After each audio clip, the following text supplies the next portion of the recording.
Hi friends, welcome to സാക്ഷി kitchen. ഇന്ന് നമുക്ക് വളരെ പെട്ടെന്ന് ചോറിന് ഒരു ഒഴിച്ചുകറി തയ്യാറാക്കാം. അപ്പോൾ അതിനായിട്ട് ഞാനിവിടെ ഒരു പടവലങ്ങ എടുത്തിട്ടുണ്ട്. ഇതിൻ്റെ പകുതി മതി നമുക്ക്, അപ്പോൾ പകുതി കട്ട് ചെയ്തെടുക്കാം. ഇനി ഇത് നീളത്തിൽ കട്ട് ചെയ്തെടുക്കണം. പിന്നെ വേണ്ടത് ഒരു ഉരുളൻകിഴങ്ങാണ്. അത് ഞാനിവിടെ തൊലി കളഞ്ഞ് എടുത്തിട്ടുണ്ട്. ഇതും നമ്മൾ പടവലങ്ങ എങ്ങനെയാണോ കട്ട് ചെയ്ത് അതേ സെയിം രീതിയിൽ തന്നെ കട്ട് ചെയ്തെടുക്കാം. പിന്നെ ഒരു മുരിങ്ങയ്ക്ക എടുത്തിട്ടുണ്ട്, അതും കട്ട് ചെയ്തെടുക്കാം. ഇനി ഇതിൻ്റെ കൂടെ വേണ്ടത് മാങ്ങയാണ്. മാങ്ങ നിങ്ങൾക്ക് വേണ്ട പുളിക്ക് അനുസരിച്ചിട്ട് വേണം ചേർത്ത് കൊടുക്കാൻ. ഓരോ മാങ്ങയുടെ പുളിയിലും വ്യത്യാസമുണ്ട്. ഞാനിവിടെ എടുത്തിരിക്കുന്ന മാങ്ങയുടെ 1/4 ഭാഗം ഞാൻ ഈ കറിയിൽ ചേർത്ത് കൊടുത്തിട്ടുണ്ട്. കറി തയ്യാറാക്കാനായിട്ട് ഒരു ചട്ടി വെച്ചിട്ടുണ്ട്. ഇതിലേക്ക് നമുക്ക് ആദ്യം മാങ്ങ ഒഴികെയുള്ള പച്ചക്കറികൾ ചേർക്കാം. പടവലങ്ങ, ഉരുളൻകിഴങ്ങ്, മുരിങ്ങയ്ക്ക ഇത്രയും ആദ്യം നമുക്ക് വേവിക്കാൻ വയ്ക്കാം.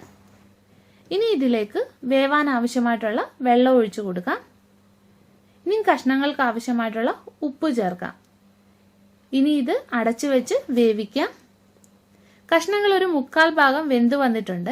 ഇനി ഇതിലേക്ക് അരിഞ്ഞു വെച്ചിരിക്കുന്ന മാങ്ങയും പിന്നെ 2 പച്ചമുളക് കീറിയതും കുറച്ച് കറിവേപ്പിലയും കൂടി ചേർക്കാം. എന്നിട്ട് ഇതും കൂടി ഒന്ന് വേവിച്ചെടുക്കാം.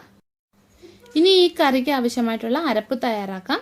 അതിനായിട്ട് 1/2 കപ്പ് തേങ്ങ എടുത്തിട്ടുണ്ട്. പച്ചത്തേങ്ങ നോക്കി എടുക്കുക കേട്ടോ ഈ കറിക്ക്.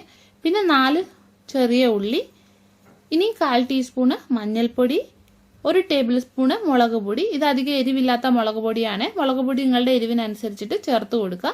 പിന്നെ 1 സ്പൂണ് മല്ലിപ്പൊടി, കുറച്ച് ഉലുവാപ്പൊടി.